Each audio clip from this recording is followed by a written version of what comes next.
Good morning, good afternoon, sorry. I'll just see if this thing is working.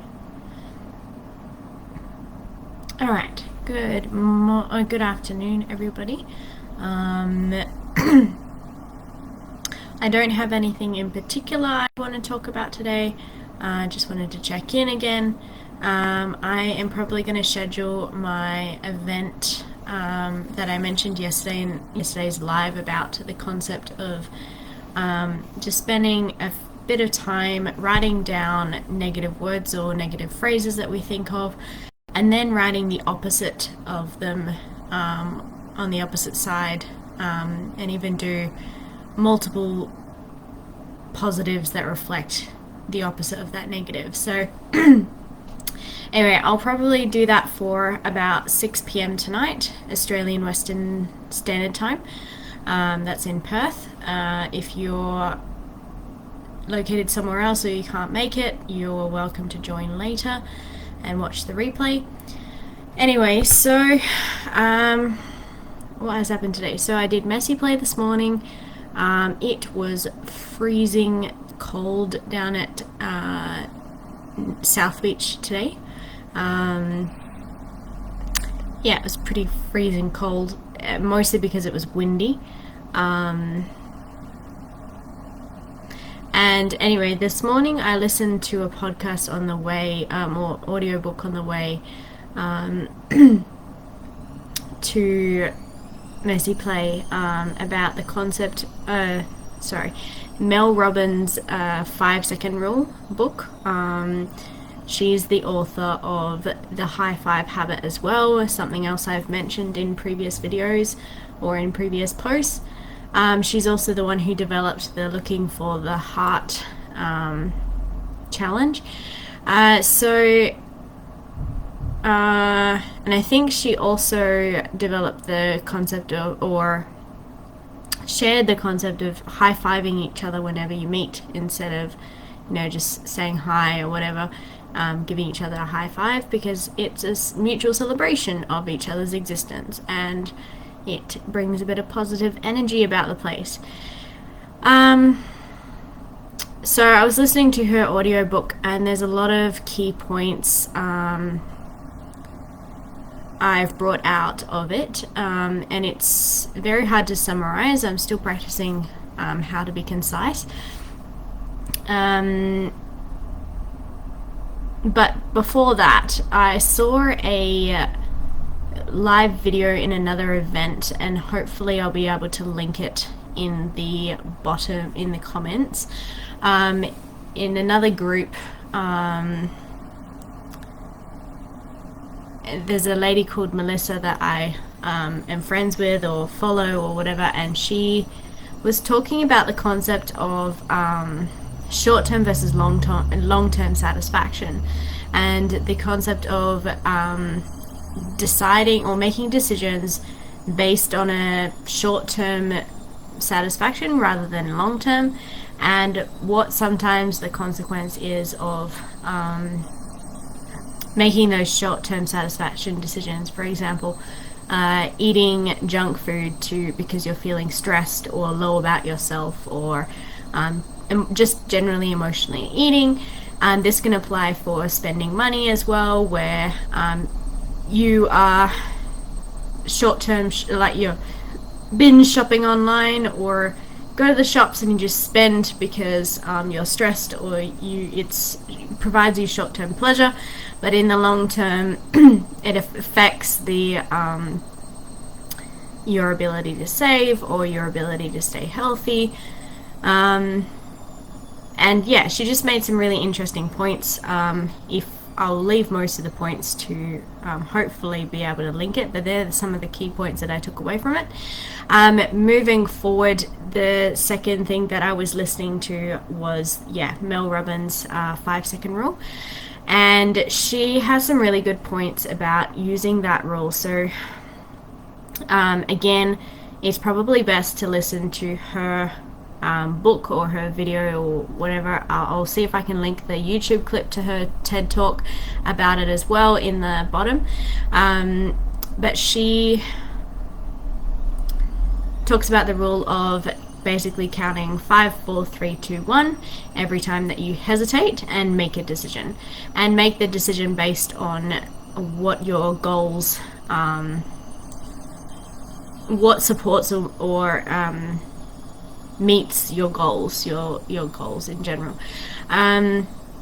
That's including things like getting out of bed, messaging someone, whatever, all those kind of things. So she also talks about the concept of 2 different types of procrastination. Procrastination is not laziness, it is a symptom of stress as a result of you trying to avoid feeling stressed. So it creates a dopamine hit depending on your habit. There's unhealthy procrastination and productive procrastination. She talks a lot about in her book. And basically productive procrastination, I think that's what she called it, is basically the concept of, for example, if you're working on a creative project and there's no actual deadlines to meet, it's more of a like, as in, if you don't finish it by a certain time, it's not a life or death situation. So in relation to creating, projects and things like that, something that requires your creative energy, if it's not working, don't force it. You're allowed to, give it some time. Come back to it later. It doesn't have to be then and there. If it's not coming to you, give it some time. Don't feel bad about it. The second type of procrastination, I'll just call it unproductive because I can't remember the exact term she used, but you can listen to her audiobook, which I'll link in the comments as well. She talks about the concept of basically we procrastinate to avoid stress because we are stressed, and it therefore builds more stress on top of that. Say you're financially insecure or financially stressed, getting up to go to work, or staying in bed, for example, a simple one. If you stay in bed, you hit the snooze button, you have that temporary dopamine hit of avoiding that stress, or not facing that stress, or that that overwhelming stress that you might incur. But one of the things that I really took, I think it was from previous chapters that she was talking into, was the concept of a morning routine, and also scientifically, and she goes more into detail about this as well, scientifically it is not productive, and it actually is damaging to our body if we hit this snooze button. I didn't know that. I used to, and generally I've toned it down a little bit, but I used to have about 5 to 7 alarms in the morning to wake myself up, every 5 to 10 minutes. I think I'm down to 2.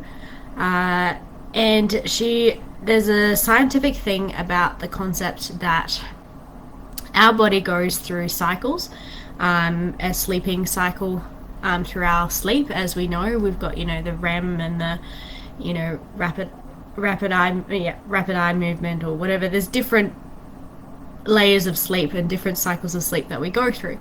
And say we sleep for 7 hours, for example, we go through multiple cycles of sleep, and then 2 hours before waking, our body is preparing to wake ourselves up. She described it as our body thawing, I think. And when our body wakes up, whether it be the alarm or our body naturally wakes up, if we decide to go back to sleep after that that waking time, our body goes back into that sleeping cycle. So it actually delays our body for another 4 hours, not because you're going back into that I think she said the cycle was about 90 to 110 minutes. And if you find sometimes that you sleep in, say you sleep in on a weekend, you tend to sleep for that 90 to 110 minutes, and you go, oh my goodness, I woke up an hour and a half after my alarm and that sort of stuff. It's actually because our brain goes through a sleep cycle, and if you hit that snooze button, you go back to sleep, and then you wake up before that cycle is awake, or before your complete 4 hours or whatever of sleep cycle happens, your body actually is asleep for like 4 hours, even though you're consciously awake. And there are those days where you just feel like you just are so tired. That's because your body hasn't completed its full cycles of sleep. So, and we probably already know that a little bit, but it was just very interesting. 2 hours before